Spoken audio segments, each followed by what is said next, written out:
오늘은 너희 믿음이 어디 있느냐라는 제목으로 하나님의 말씀을 살펴보고자 합니다. 함께 말씀을 보실까요? 행선할 때에 예수께서 잠이 드셨더니 마침 광풍이 호수로 내리치매 배에 물이 가득하게 되어 위태한지라. 제자들이 나와서 깨워 이르되 주여 주여 우리가 죽겠나이다 하는데 예수께서 잠을 깨사 바람과 물결을 꾸짖으시니 이에 그쳐 잔잔하여 지더라. 말씀을 통해 무엇을 깨닫게 되시나요?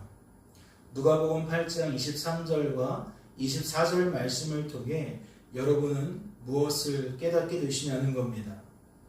예수님과 제자들이 배를 타고 가던 중에 위험천만한 일이 발생했다는 것을 깨닫게 되십니까? 보통 일이 아니라 큰 일, 그것도 매우 큰 일이 발생했다는 것을 깨닫게 되시냐는 거예요. 이를 통해 제자들이 우왕좌왕했다는 것을, 예수님은 그런 제자들과 달리 평안히 주무시고 계셨다는 것을, 결국 제자들은 예수님을 깨울 수밖에 없었다는 것을, 깨어나신 예수님은 단번에 상황을 정리하셨다는 것을 깨닫게 되시냐는 거예요. 참 이 말씀이 많은 것들을 생각하게 만들지 않나요? 예수님과 지근거리에 있었던 제자들, 같은 것을 보고 경험하게 된 제자들, 그런데 예수님과 제자들의 모습은 너무 달라요. 반응이 너무 달라요. 나타내는 태도가 너무나도 다르다고요. 아마 이런 일이 벌어질 줄 아무도 예상하지 못했겠죠? 아무도 예견하지 못했을 거예요. 뜻밖의 찾아온 위급한 일입니다. 뜻밖의 찾아온 놀라운 일이에요. 그래서 사람들이 우왕좌왕 하는 것은 일면 이해가 됩니다. 우리들도 건강이든 물질이든 어떠한 형식으로든 이렇듯 우리의 생존을 위협하는 일들이 찾아오면 누가 평안하겠어요? 대부분 제자들처럼 우왕좌왕하며 살겠죠. 그런데 여기서 요지는 뭐겠어요? 예수님이 함께하고 계셨다는 거예요. 지근거리에 있었다는 거예요. 마치 거울 효과라고 할까요? 너무나도 큰 대조를 이룬다는 거죠. 예수님은 그 급박한 상황에서 여전히 평안함 속에 주무시고 계신데 제자들은 그 평안을 유지할 수가 없다는 거죠. 기쁨과 즐거움을 유지할 수가 없는 거예요. 그들의 시선에 지금 이 광풍이 들이닥치니까, 이 배 위로 밀어붙이는 물결을 보게 되니까 마음이 평안할 수가 없다는 거죠. 그런데 결국 상황은 예수님을 깨우고 깨워진 예수님이 단번에 정리하시는 것으로 일단락 된다는 거예요. 그렇다면 묻지 않을 수 없습니다. 말씀에 소개된 이 상황, 어떠한 의미를 담고 있을까요? 이는 성도된 우리들에게 무엇을 알려주려는 말씀이겠냐는 겁니다. 제자들의 믿음 없음을 고발하려는 걸까요? 성도된 우리들에게 예수님 믿으면 제대로 믿어야 한다는 큰 교훈을, 깨달음을 주기 위한 말씀이겠냐는 거예요. 즉, 말씀에 소개된 제자들처럼 예수 믿어서는 안 된다, 저렇게 믿을 바에야 믿지 않는 것과 뭐가 다르냐, 이러한 의미를 담고 있냐는 거죠. 제자들처럼 예수 믿어서는 아무런 소용없다, 아무런 유익 없다 라는 것을 성도된 우리들에게 알려주려는 말씀이겠냐는 겁니다. 만약 이 말씀이 누가복음이 우리에게 전달하려는 메시지의 전체 흐름과 별개의 사건이라면, 독립된 별도의 사건이라면 그리 여길 수도 있어요. 다시 말해 믿음의 문제를, 구원의 문제를 하나님에게서 찾는 것이 아니라 사람에게서 찾고 있다면 한번 그리 여겨볼 만하다는 거죠. 그리 생각해 볼 여지가 있다는 겁니다. 하지만 그렇지 않다면, 즉 이 말씀은 누가복음이 전달하려는 메시지의 전체 흐름과 결코 별개의 사건이 아니라면, 결코 별도의 사건이 아니라면 우리들은 그렇게 차마 여길 수가 없다라는 거죠. 왜 그래요? 말씀을 보세요. 누가복음 곳곳에 어떠한 흔적이 있죠? 예를 들어 19장 10절 말씀을 보니까 이렇게 소개되어져 있어요. 인자가 온 것은 잃어버린 자를 찾아 구원하려 함이니라. 말씀을 통해 우리가 무엇을 알 수 있는 겁니까? 잃어버린 자를 찾아서 그를 구원하는 일은 누구의 일이다? 사람의 일이 아니라 하나님의 일이라는 것을 알 수가 있어요. 즉 성부, 성자, 성령 하나님의 구원 계획을 따라 참 하나님과 참 사람으로 이 땅에 성육신하신 우리 구주 예수 그리스도의 일이라는 것을 알 수 있다는 거죠. 인자가 온 것은, 내가 온 것은 잃어버린 자를 찾아 구원하려 함이니라. 잃어버린 자를 찾아 구원하는 건 내 일이다, 내가 하는 일이다 라고 천명을 하고 있다는 거예요. 이는 어떤 의미를 나타내는 거죠? 믿음이라는 것, 구원에 이르게 하는 믿음이라는 것은 결코 사람에게 달린 문제가 아니라는 거예요. 제자들에게 달린 문제가 아니라는 거죠. 구원은 결코 제자들에게 속한 것이 아니라는 겁니다. 다시 말해 말씀에 소개되어진 믿음은, 구원은 사람에게서 나오는 것이 아니라 사람에게서도 나올 수 있는 것이 아니라 오직 하나님에게서만, 전적으로 하나님에게서만 나올 수 있다라는 이야기라는 거죠. 그렇다면 다시 묻지 않을 수 없습니다. 말씀에 소개된 이 상황은 어떠한 의미를 담고 있는 걸까요? 이는 성도된 우리들에게 무엇을 알려주려는 말씀일까요? 제자들의 믿음 없음을 고발하려는 것이 아니라면, 제자들에게 믿음의 사람 되어야 합니다라는 촉구의 메시지가 아니라면 이는 무엇을 나타내고 있는 말씀이겠냐는 거죠. 이 말씀은 제자들이 잃어버린 자가 되었음을 나타내고 있는 것인 줄로 압니다. 이해가 되세요? 참 이상한 말이죠. 제자들은 이미 찾아진 자예요. 그런데 찾아진 자를 이 말씀이 어떻게 소개하고 있다? 찾아졌지만 잃어버린 자의 모습을 닮아 있다라고 나타낸다는 거죠. 이렇게 자세히 풀 수 있는 겁니다. 제자들은 예수님 때문에 이미 찾아졌다. 그래서 그들의 상태는 찾아진 상태였다. 하지만 지금은 그렇지 않다. 지금은 다시 예전의 상태로 돌아갔다. 즉 잃어버린 자의 상태가 되고 말았다. 정리가 한 번에 되셨죠? 제자들은 찾아진 자였고 지금도 신분상 찾아진 자예요. 그런데 이 찾아진 자가 찾아진 자의 상태로 머무는 것이 아니라 찾아진 상태를 잃어버렸다는 거예요. 성도는 성도인데 잃어버렸다는 거예요. 무엇을? 성도다움을. 성도가 품어야 하는 이 속의 것을 품지 못하고 있고, 성도가 내야 하는 이 표현들, 고백들을 표현하지 못하고 있다는 거죠. 다시 말해 하나님을 향해야 하는 그 시선이, 마음이, 생각이 다시 하나님이 아닌 것을 향하고 있었다는 거예요.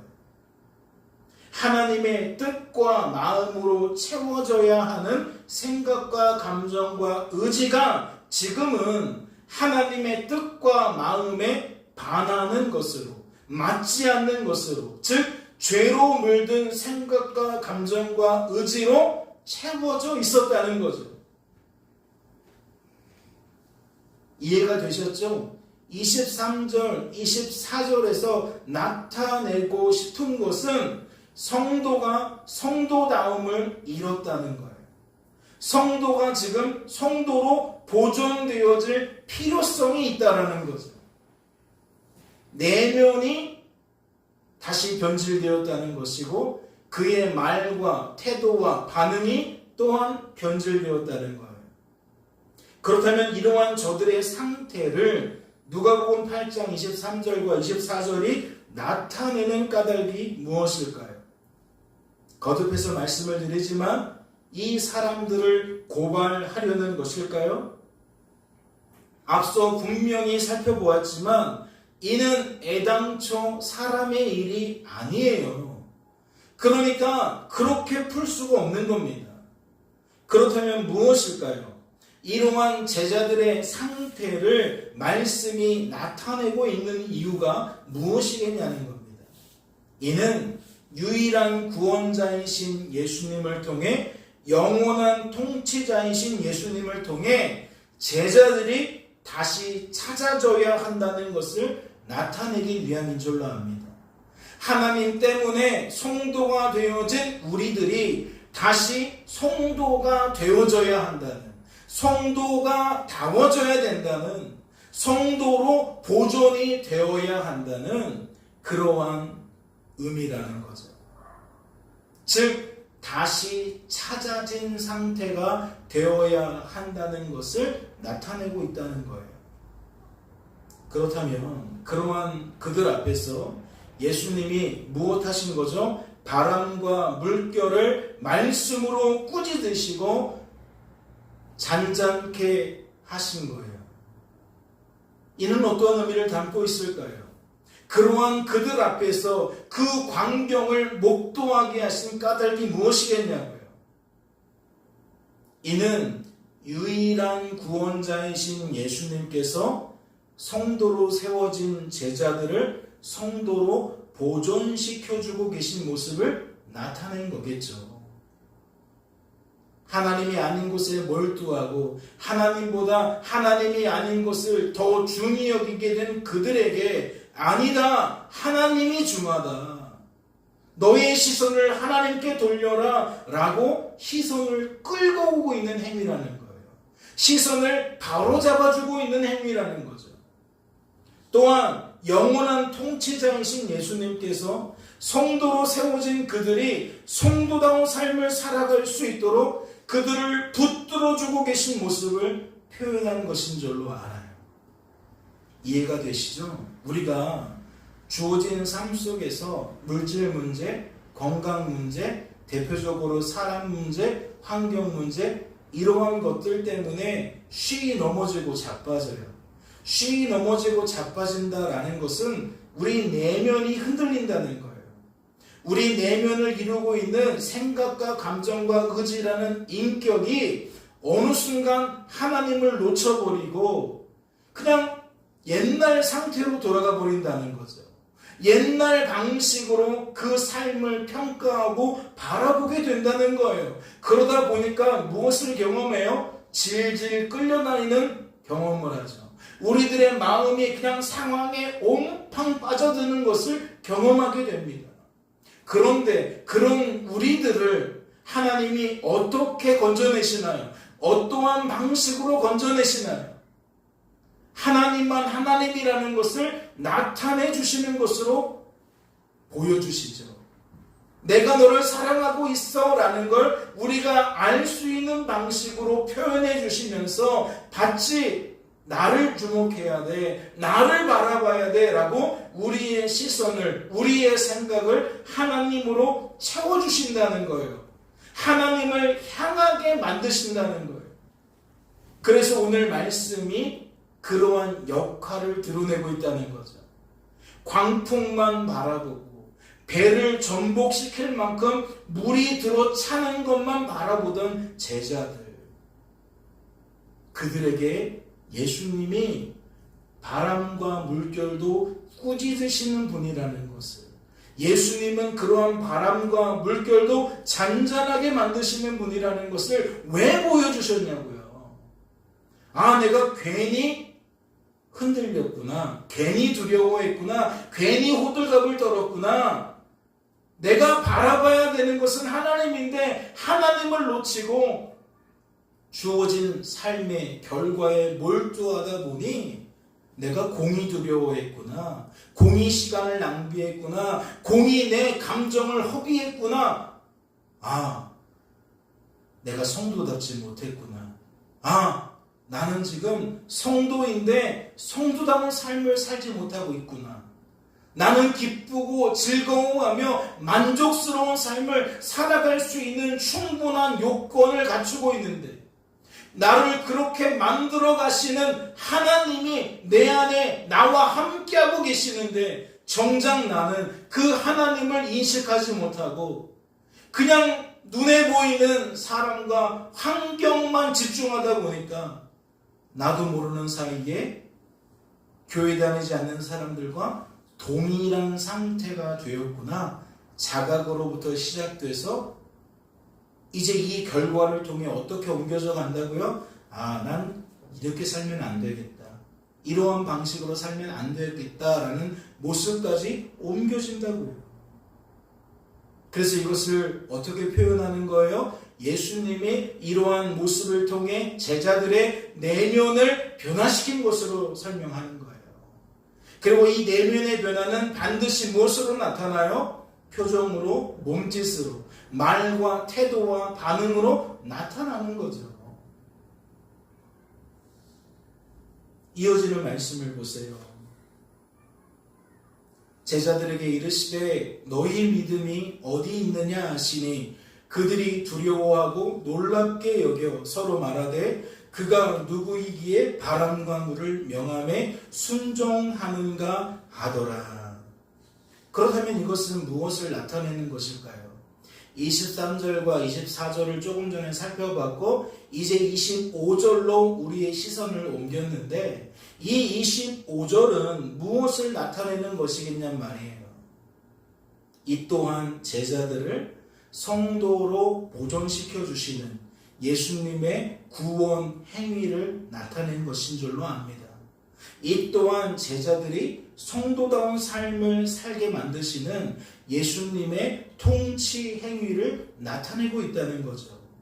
제자들의 모습 보세요. 그들이 두려워하고 놀랍게 여겨 서로 말하되 그가 누구이기에 바람과 물을 명함에 순종하는가 하더라. 말씀에 표현되어진 그들의 모습 무엇과 진배 없죠? 그들의 모습 어떤 이의 모습과 다를 바 없습니까? 말씀을 기억하실지 모르겠어요. 누가복음 4장 22절과 5장 21절을 보세요.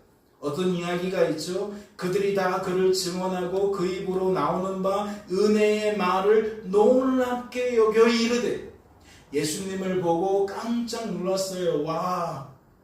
그런데 그들을 무엇이 사로잡고 있어요? 하지만 이 사람은 요셉의 아들 아니야. 조금 전에 하고 있는 모습을 볼 때는 와 하고 예수님을 특별한 존재로 여기려고 하는데 무엇이 그를 콱 사로잡고 있는 거죠? 저 사람 내가 맨날 보던 그 친구인데 저 옆마을 김씨네 둘째 아니야. 지난번에 이런 그 아이 아니야. 예수님이 하신 말씀은 사람이 아닌 것 같은데 초월자인 것 같은데 무엇이 그들을 가로막고 있어요? 이 사람은 사람이라는 분명히 사람이라는 그 사상과 관념이 사로잡고 있어요. 그러니까 예수님을 무엇으로 여길 수 없는 거예요? 오신 하나님으로 여길 수 없는 거죠. 오신 메시아로 여길 수 없는 거예요. 21절도 마찬가지예요. 서기관과 바리새인들이 생각하여 이르되 이 신성 모독하는 자가 누구냐? 오직 하나님 외에 누가 능히 죄를 사하겠느냐? 예수님이 죄를 사했다? 예수님이 병자를 고쳤다? 이 두 가지를 맞물려 보면 예수님은 사람이 아니구나 라는 것을 발견해내야 되잖아요. 자신들이 믿고 있는 바가 정말 확실하다면 이 사람이 죄를 사하고 있을 때에 이 사람은 사람이 아닌 거였구나. 하나님이 오신 거였구나. 그 지식을 따라 생각이 옮겨져 가야 돼요. 그런데 그들 또한 무엇이 붙들고 있어요? 눈에 보이는 예수는 사람이라는 관념이 붙들고 있어요. 눈에 보이는 이 예수는 누가 봐도 사람이라는 그 사상이 그를 옥매고 있어요. 그러니까 말씀에 정통한 사람이라 할지라도, 말씀을 통해 많은 은혜를 경험한 사람이라 할지라도 정작 무엇을 나타내는 거예요? 불신을 드러내는 거예요. 오신 하나님을 하나님으로 여기지 못하는, 오신 메시아를 메시아로 여기지 못하는, 받아들일 수 없는 그 인생의 한계를 적나라하게 드러낼 수밖에 없다는 거죠. 그런데 다시 말씀으로 돌아와서 25절을 보니까 그 모습이 누구에게도 나타나는 거예요? 제자들에게도 나타나는 거예요. 예수님께 선택을 받고 예수님과 동고동락을 하면서 수많은 케이스의 환자들을 치료해 주시는 예수님을 경험한 그들이에요. 심지어 죽은 자를 말씀으로 살려주시는 그 모습까지도 목도한 그들이에요. 예수님의 편에서 사람들이 이 사람 뭔데? 왜 하나님 모독하는 건데? 라고 말하는 걸 다 지켜본 사람들이라는 거죠. 그런데 정작 제자들이 예수님께 호감을 가지고 예수님을 같은 편이라고 여겼던 그들이 정작 25절에서 뭐라고 말하고 있냐고요. 전혀 다를 게 없죠. 전혀 다를 게 없어요. 그들이 하는 말이 예수님이 누구지? 누군데 바람과 물을 명하여 순종하게 하실 수 있는 거지? 바리새인과 서기관들이 말했던 그 표현 그대로 답습하고 있다고요. 이 사람이 누구이기에 죄를 사하는가? 하나님 외에 누가 죄를 사하겠는가?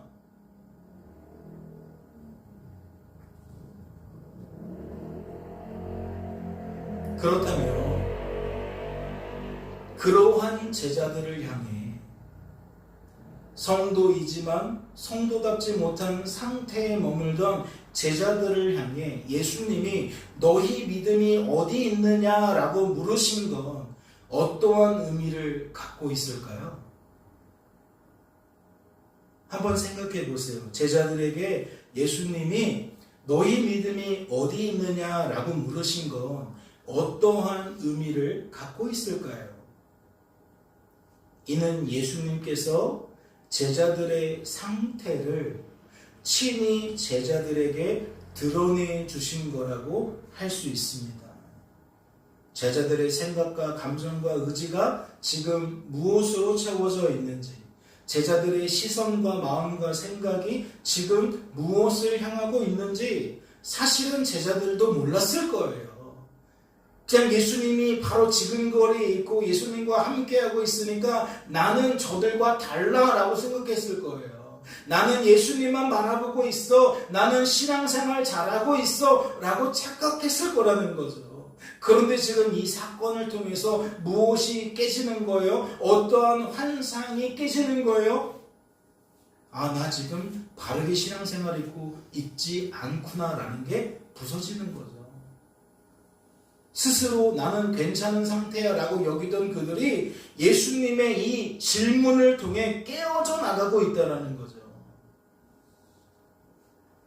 예수님은 그들의 생각과 감정과 의지가 죄로 물들어 있다라는 것을 지금 드러내셨어요. 그들의 시선과 마음과 생각이 사실은 하나님이 아닌 것을 향하고 있다는 것을 바로 깨닫게 만드셨다는 거죠. 우리는 교회에 와고 예배 드리면 나는 신앙생활 잘하고 있다라고 여길 수 있잖아요. 안 드리는 사람보다 난 나은 거잖아. 나는 기도하지 않는 사람보다 나은 거잖아 라고 우리 스스로 그렇게 기준을 내릴 수 있어요. 그렇게 판단할 수 있다는 거죠. 그런데 지금 예수님이 우리들의 민낯을 철저하게 드러내신 까닭은 무엇일까요? 그리하신 의도가, 목적이 무엇이겠냐고요. 누누이 말씀드리는 것처럼 예수님의 걸음이 갖는 의미를 그대로 적용한다면, 잃어버린 자를 찾아 구원하시는 그 걸음의 의미를 그대로 적용한다면 결국 뭐예요? 제자들의 생각과 감정과 의지를, 시선과 마음과 생각을 변화시키기 위한 거겠죠. 너의 현재 위치가 어디인지, 자리가 어디인지 알게 함으로써 너희들이 그 자리에서 옮겨져 가야 된다는 것을 자각하게 만들고, 옮겨 가시는 게 예수님의 사역이라는 거예요. 잃어버린 자를 찾아 구원하시는 방식이라는 거죠. 내면의 변화가 있어요. 믿음이라는 게 그 역할을 합니다. 그러니까 믿음이 강화가 되어진다는 것은 이전의 생각이 지금은 달라졌다는 것을 뜻하는 거예요. 이전의 시선이 지금은 달라졌다는 걸 뜻한다고요. 그러니까 하나님 때문에 믿음이 강화됐다, 은혜를 받았다 라는 얘기는 어떠한 상태가 되었음을 나타내고 있냐면, 하나님의 뜻에서 멀어진 사람이 하나님의 뜻에 지금 부합된 삶을 살고 있다는 의미가 되는 거예요. 즉 하나님께서 하신 일이 하나님께서 하신 일로 깨달아지는 상태가 되었다는 거죠. 하나님께서 하신 일을 하나님께서 하신 일로 고백하는 상태가 되었다는 거예요. 하나님 때문에 만족하고 평안하고 기뻐하는 상태가 되었다는 것이고, 감사와 찬양으로 하나님께 영광 돌리는 상태가 되었다는 것을 나타낸다는 거죠. 하나님은 그것을 위해 믿음도 주시는 거예요. 그것을 위해 은혜를 주시는 거예요. 즉 무너진 하나님의 나라를 다시 세우고 누릴 수 없었던 하나님의 나라를 다시 누리도록 하시기 위해서 하나님은 이렇게 우리의 현재 위치부터 알려주시고 시작하신다는 거죠. 내야 성도라는 이름은 가졌는데 지금 너의 됨됨이는 성도답지가 못하구나. 너의 내면을 들여다보니 생각과 감정과 의지가 성도의 그것이 아니구나. 너의 시선과 마음과 생각이 지금 그것이 아니구나. 이제 우리의 상태를 진단하신 하나님께서 우리 속에 역사하시면서 성도가 품을 수 있는 생각으로 전환을 시켜준다는 거예요. 성도가 가져야 하는 시선으로 방향을 틀어주신다고요. 그래서 결국 어디까지 나아간다고요? 내면에 누리지 못했던 하나님의 나라가 누려지는 결과로, 그리고 내 안에서 누려지니까 입술로 무엇을 나타내요? 하나님 감사합니다. 하나님 덕분입니다. 하나님께서 하셨습니다. 라는 찬양이, 고백이 나타나는 거예요. 이게 따로 이루어지는 것이 아니라 유기적으로 우리 안에서 역사하시는 하나님 때문에 끊임없이 반복적으로 나타난다는 거죠. 그런데 이것은 23절과 24절 말씀으로도 이미 충분해요. 이미 살펴본 내용이라는 거죠. 그래서 저는 여러분에게 다시 이렇게 질문드리고 싶어요. 예수님에게 다른 의도는 없었을까? 너희 믿음이 어디 있느냐 하신 예수님의 의도가 더 있지 않을까? 만약 있다면 그것은 무엇일까? 예수님의 다른 의도는 과연 무엇일까? 저는 그 답을 찾다가 이렇게 여기게 되었어요. 예수님께서 예수님의 제자들이 자신을 과대평가하는 것을 차단하기 위한 것이 아닐까. 즉 자신을 남들보다 괜찮은 존재로, 나은 존재로 여기는 것을 막으신 게 아닐까라고 여겨지게 되었다는 거죠. 이는 무엇을 나타내는 겁니까? 악하고 약하고 무능한 나의 나됨을 성도가 오해하지 않도록, 착각하지 않도록 지금 만들어 주신 게 아닐까라는 이야기를 드리고 있는 거예요. 우리를 곰곰이 생각해 보세요. 우리가 주어진 삶을 살아가다 보면 무엇을 오해하고 착각할 때가 많나요? 내가 무언가를 스스로 노력해서 할 수 있다는 생각을 할 때가 많지 않나요? 이 모든 세상은 인간 중심으로 돌아가요. 인간에게 무한한 가능성을 부여합니다. 그래서 책임도 보상도 다 우리의 선택과 우리의 자세에 연결시켜서 말을 해요. 네가 열심히 공부하면 좋은 성적이고 게으르면 나쁜 성적이고, 그래서 좋은 성적을 가진 사람은 칭찬해요. 너는 평상시에 열심히 했구나, 꾸준히 했구나, 성실하게 했구나 라고 그 사람을 칭찬한다고요. 그게 이 세상의 논리예요. 그래서 사람들은 어떤 환상을 갖고 있느냐, 우리가 마음을 쏟으면 쏟을수록, 땀 흘리면 땀을 흘릴수록 원하는 것을 이루며 살 수 있다라고 생각해요. 즉 인생은 내가 사는 거라고, 내가 어떻게 하면 어떻게 하는 대로 되어지는 무한한 가능성의 삶이라고 표현해 준다는 거죠. 그러다 보니 성도가 되었지만 여전히 이 땅에 살면서 부지불식간에 그들처럼 생각하게 되어져요. 과거의 생각이 지금 나의 생각을 끌고 갈 때가 있다는 거죠. 인생은 그리스도께서 사시는 삶이다 라는 것이 분명히 믿어졌는데, 그래서 성도가 되었는데 어느 순간 내 모습을 보면 또다시 예전처럼 아니야, 인생은 그리스도께서 사시는 것도 맞지만 내가 사는 것도 맞아라고 혼합시켜 버린다는 거예요. 그렇다면 생각해보지 않을 수 없습니다.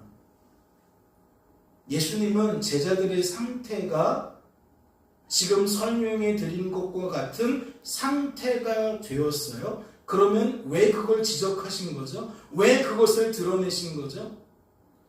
우리들의 내적인 상태가 바리새인과 서기관들처럼 되었다면 우리들은 그들처럼 반응할 수도 있기 때문입니다.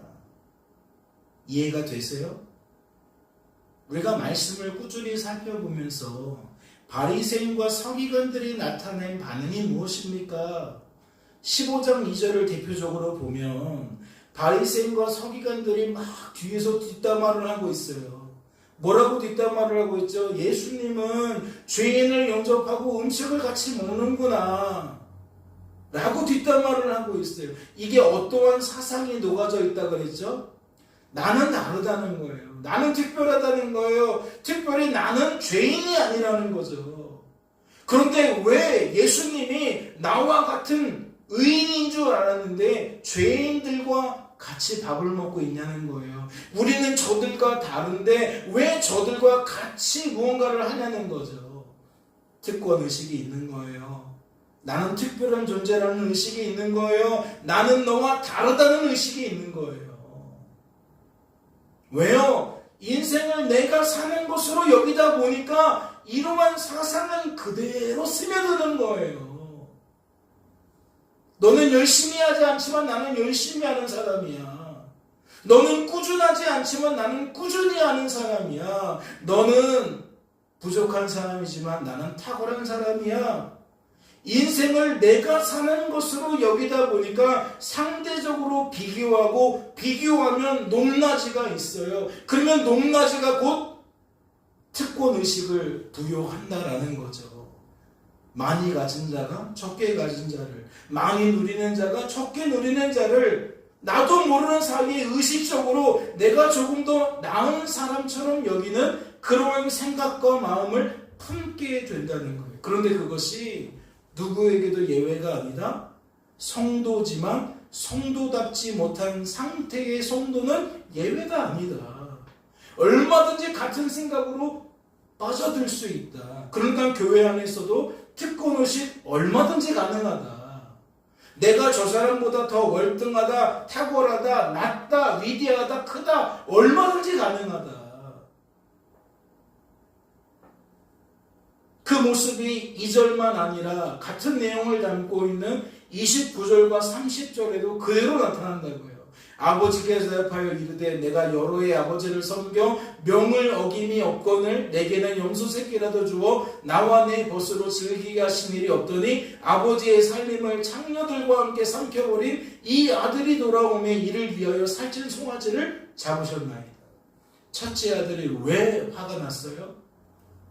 아버지가 편애한다고 생각하는 거예요. 아버지가 자신을 박대한다고 홀대한다고 생각하는 거예요. 왜요? 나는 아버지 옆에서 지근거리에서 아버지가 말씀하시는 걸 다 순종했다는 거예요. 이거 하라 그러면 이거 하고 저거 하라 그러면 저거 하고 아버지가 기뻐하는 일이라면 물불 가리지 않고 내가 그 명을 완수했다는 거예요. 그런데 쟤는 뭐냐는 거죠. 쟤는 아버지를 멀리 떠났다는 거예요. 그리고 아버지가 준 귀한 재산을 허랑방탕하게 사용하고 거지가 되어서 돌아왔다는 거죠. 나와 쟤는 급이 다르다는 거예요. 그런데 왜 아버지는 나와 쟤를 동급으로 취급하는 것도 아니고 쟤는 오히려 나보다도 더 사랑하냐는 거예요. 왜 화가 났다고요? 나는 쟤와 다르다는 특권의식, 우월의식, 쟤는 나쁜 애고 나는 착한 애라는 이러한 모든 의식으로 똘똘 뭉쳐져 있는데 정작 아버지는 그런 나를 박대하고 이 둘째 아들을 높여주니까 못 견디는 거예요. 세상에서도 나를 인정해주지 않으면 너무 화가 난다니까요. 나를 잘했다 칭찬해줘야지 어떻게 이런 나를 이렇게 대접할 수 있어가 된다는 거죠. 그러면 이 모습을 제자들에게 이입을 해보세요. 제자들의 입장을 생각해 보라고요. 제자들은 예수님께 일찍이 부름을 받았어요. 많은 사람들이 우왕좌왕하고 있을 때 제자들은 예수님을 이제 모든 것을 포기하고 따랐던 사람들이에요. 그래서 예수님과 함께 먹고 자면서 예수님 편에 섰던 사람들이라고요. 지근거리에 있었던 사람들이라고요. 그러면 그 입장이 누구와 똑같지 않을 수 없죠? 큰아들과 똑같지 않을 수 없죠. 그럼 이 큰아들은 누구를 나타내는데요? 저 바리새인과 서기관들을 나타내는데요. 그러면 이 제자들이 어떤 의식에 저르게 될 수 있을까요? 바리새인과 서기관들처럼 자기는 특별하다고, 자기는 죄인이 아니라고, 나는 의로운 사람이라고 그렇게 스스로를 정당화시키고 스스로를 그렇게 여기며 지낼 수 있었을 거예요. 그렇다면 그 결과는 무엇이겠어요? 바리새인과 서기관들처럼 반응하는 거겠죠. 그런데 예수님이 지금 오늘 본문의 말씀을 보니까 그런 그들에게 너희 믿음이 어디 있는데? 라고 질문을 하시면서 그들의 환상을 다 부숴주셨다는 거예요. 너희들이 정말 너희들의 진짜 모습을 모르는구나, 착각하고 있구나, 오해하고 있구나 라는 것을 그날 그 밤에 광풍과 물결을 통해 철저하게 깨닫게 만드셨다는 거죠. 그렇다면 궁금하지 않나요? 인생이 나라는 존재를 특별하게 여기다가 나라는 존재는 저 사람과 아무것도 다른 게 없구나 라고 자신의 비참한 처지를 깨닫게 되면 어떠한 결과가 나타날지 궁금하지 않냐고요. 이는 우리들이 주일날 살펴본 말씀 속에서 그 결과가 드러나고 있어요. 말씀을 같이 보실까요? 그들이 갈릴리 맞은편 거라사인의 땅에 이르러 예수께서 육지에 내리심에 그 도시 사람으로서 귀신 들린 자 하나가 예수를 만나니 그 사람은 오래 옷을 입지 아니하며 집에 거하지도 아니하고 무덤 사이에 거하는 자라. 예수를 보고 부르짖으며 그 앞에 엎드려 큰 소리로 불러 이르되 지극히 높으신 하나님의 아들 예수여, 당신이 나와 무슨 상관이 있나이까? 당신께 구하노니 나를 괴롭게 하지 마옵소서 하니, 이는 예수께서 이미 더러운 귀신을 명하사 그 사람에게서 나오라 하셨습니다.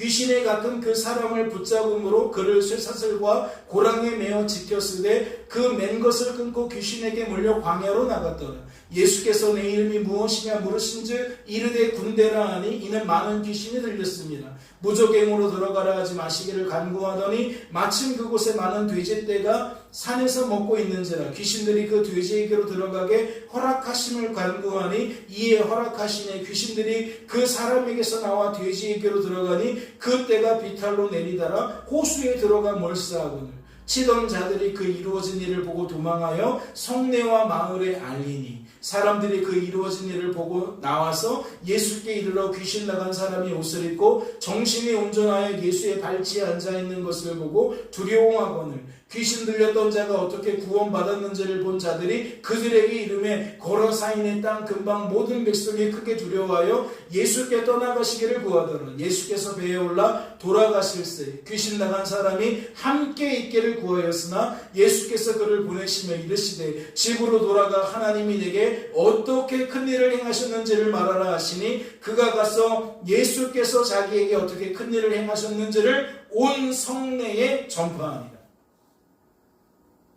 죄송해요. 긴 문장 빨리 읽느라고 잘 이해하셨는지 모르겠어요. 여러분 지금 26절부터 39절까지 말씀을 봉독해 드렸는데 그 결과가 어떻게 났는지 발견하십니까? 제자들이 나 특별한 존재가 아니구나, 나 의인이 아니구나, 나 죄인이구나, 나 비참한 상태에 있는 거였구나 라는 것을 깨닫게 되었을 때에 그 흔적이 무엇인지 발견케 되셨냐는 겁니다. 말씀을 보세요. 26절을 보면 무엇을 알 수 있죠? 그들이 이방인의 땅에 도착했다는 것을 알 수 있어요. 거라사인의 땅에 도착했다는 것을 알 수 있다고요. 먼저 이런 얘기를 드릴게요. 유대인은요, 아무리 유대인 사이에서 천대를 받아도, 즉 사람들 사이에서 등급을 나누어서 가장 밑바닥에 있는 사람이라 할지라도 어떠한 의식을 갖고 있는 줄 아세요? 당시 유대인은 유대인이 아닌 사람들을 그러한 자신보다 못하다고 여겼어요. 유대인으로서 높은 자리에 있는 사람들만 이방인들을 무시한 게 아니라 유대인들에게 무시를 당하는 아주 비참한 상태에 있는 유대인들조차도 누구는 무시했다고요? 이방 사람들은 무시했다고. 그러한 풍조가 있었어요. 그런데 제자들은 유대인이고 지금 장소는 이방 지역이에요. 과연 이 제자들이 어떻게 반응을 하고 있는지 좀 보세요. 27절과 29절 말씀을 보니까 역시 이방인 지역이다 보니 누구를 만나요? 이방 사람을 만나요. 그런데 그 이방 사람을 만났는데 그 상태가 어때요? 귀신 들린 상태예요. 즉 저주받은 상태예요. 무시를 하는 족속인데 더 무시할 수밖에 없는 상황에 누군가를 만나게 되었다라는 의미가 되는 거예요. 이어지는 말씀도 보세요. 37절 말씀을 보니까 무엇을 보게 되어져요? 아니 우리 예수님이 원래는 쳐다도 안 보는 이방 사람들, 이방 지역을 친히 발걸음해 주셨는데 이 이방 것들이 예수님께 어떻게 반응을 하는 거예요? 속히 떠나가라고 요청을 하는 거예요. 다 됐고 다 필요 없고 왔던 길 돌아가세요라고 이 귀한 예수님을 홀대하고 있는 거예요. 박대하고 있는 거예요. 그 모습을 누가 지켜보고 있는 거예요? 두 눈 크게 뜨고 이 제자들이 다 지켜보고 있는 거예요. 그리고 또 이어지는 말씀도 보세요. 38절을 제가 놓쳤네요. 38절에는 귀신 나간 사람, 그 고침받은 한 사람이 등장하는데 그 사람이 어떠한 요구를 하냐면 예수님과 함께 있게 해달라고 요청을 해요. 그러면 제자들의 입장에서는 어떤 상황이 되는 거죠? 아니 이 천것이 어떻게 우리 귀한 예수님과 함께 있기를 요청할 수 있지? 라는 생각을 얼마든지 품을 수 있는 상황이에요. 그런데 가장 중요한 건 뭐예요? 26절부터 39절까지 누가 언급이 안 되어 있냐면 예수님의 제자들이 언급이 안 돼 있어요. 그러니까 마치 제자들이 아무 말 못하고 침묵하고 있었던 거죠. 그러면 우리는 이 침묵의 의미를 뭐라고 여겨야 되나요? 이방인에 대한 호감을 갖고 있지 않았다니까요. 이방인을 자신보다 열등하게 여기고 있었다고요. 그런데 그곳에서 그 비참한 모습, 그 말도 안 되는 모습, 그 요구들 다 보고 있었다는 거예요. 그런데 이 제자들이 어떻게 반응했는지에 대해 입을 닫고 있어요. 침묵을 하고 있어요. 거듭해서 말씀을 드려요. 그렇다면 이 침묵의 의미는 무엇인 거죠? 자신을 이방인보다 낮게 여기는, 특별하게 여기는, 의롭게 여기는 제자들의 모습이 없었다는 것을 의미하는 거예요. 다른 성경에 보면, 그러니까 다른 기사에 보면 이 제자들도 똑같거든요. 얼마나 의식이 투철한지 막 병든 사람이 예수님 가까이 오려고 하면은 좀 오지 마! 막 차단을 해요. 예수님 하고 막 소리를 지르며 야 조용히 해! 라고 해요. 감히 우리 예수님한테 내까지 게 뭐는데 이런 태도를 보여요. 그런데 정작 그 태도를 가장 강하게 드러내야 되는 장소에서 그 상황에서 제자들은 뭐하고 있다고요? 침묵하고 있다는 거예요. 그렇다면 이러한 외적인 변화는 무엇을 전제하고 있는 겁니까? 지금 그들의 생각과 감정과 의지가 변화되어 있었다는 것을 전제하는 거죠. 그들의 시선과 마음과 생각이 변화되어 있었다는 것을 전제하고 있다는 거예요. 다시 말해 이러한 외적인 변화는 무엇을 전제하고 있었다? 그들의 내적인 변화를 전제하고 있었다. 이제 아시겠어요? 너희 믿음이 어디 있느냐라는 그 질문이 가져다준 효과가 무엇인지? 인생을 악하고 약하고 무능한 존재로 생각으로 아는 것은 의미가 없어요.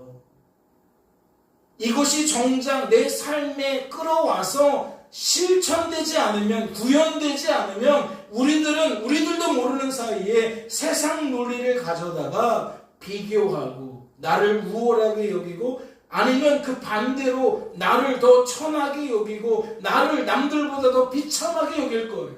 그런데 말씀은 이렇게 설명하는 거죠. 너희들 중에 더 비참한 존재가 없다. 너희들은 모두 다 비참한 자들이다. 너희들 중에 위대한 자가 어디 있느냐? 너희들 중에 특별한 자가 어디 있느냐? 그러면서 우리 안에 있는 죄된 본성이 내는 모든 말들을 정죄하고 침묵시키는 거예요. 네가 뭐가 그렇게 달라서 저 사람을 비판하고 있는 거니? 그러니까 나라는 존재가 얼마나 악하고 약하고 무능하다는 걸 깨닫게 되어지면, 인정하게 되어지면 어떠한 고백이 나온다? 침묵하는 고백이 나온다. 상대방을 비판하고 비방하고 수군거리는 모습이 없다. 그런데 지금 그 모습을 예수님께서 제자들에게 알려주셔서 제자들이 삶 가운데 열매를 맺고 있다라고까지 설명을 드린 거예요. 사랑하는 성도 여러분, 모든 백성이 예수께 떠나가기를 구하잖아요. 그렇게 반응하면 안 되는데 떠나가기를 구해요. 내 것이 가득 차 있으면 예수님 말이 들리지 않아요. 받아들여지지 않아요. 싫어요. 미워요. 그러나 예수님은 찾아진 자를 내버려 두지 않는다는 것을 기억하세요.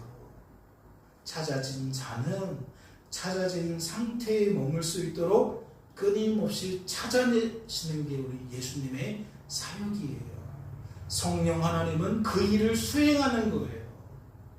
남은 한 주간의 삶 속에서도 예수님을 밀어내지 마시고 우리 속에 역사하시는 하나님 때문에 예수님과 함께 있기를 요청하는 저와 여러분이 되어줬으면 좋겠고, 그 첫 출발점으로 나라는 존재가 어떠한 상태인지를 바로 아는 것으로부터 출발하셨으면 좋겠어요. 말씀을 드렸잖아요. 여러분들의 자존감을 팍 떨어뜨리기 위한 말씀이 아니에요.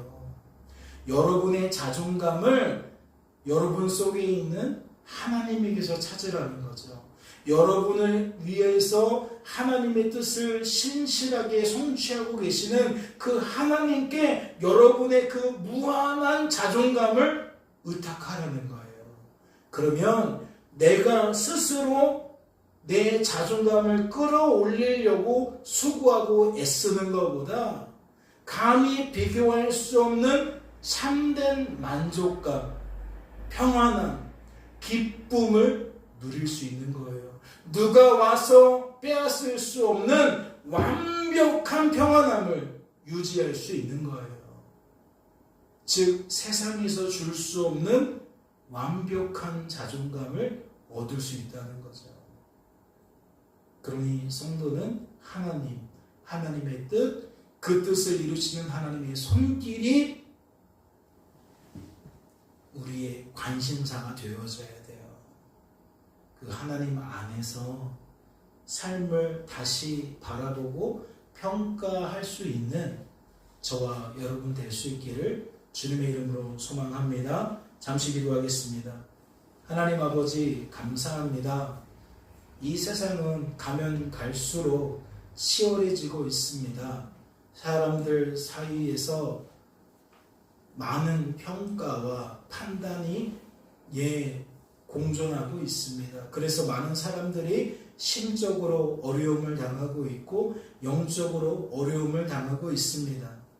그 속에는 이와 같이 무너진 내적인 상태가 있는 줄 압니다. 하나님 내적으로 변화시켜 주옵소서.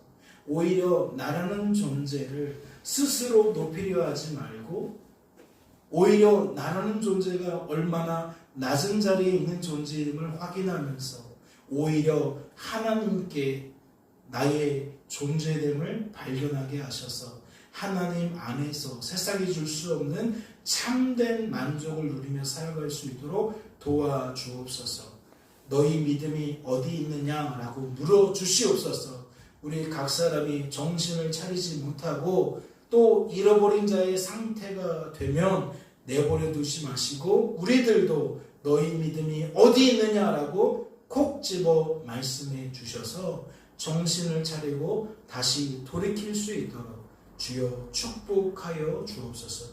주께서 우리를 붙들어 주실 줄로 믿고 감사드리며 예수님의 이름으로 기도하옵나이다. 아멘.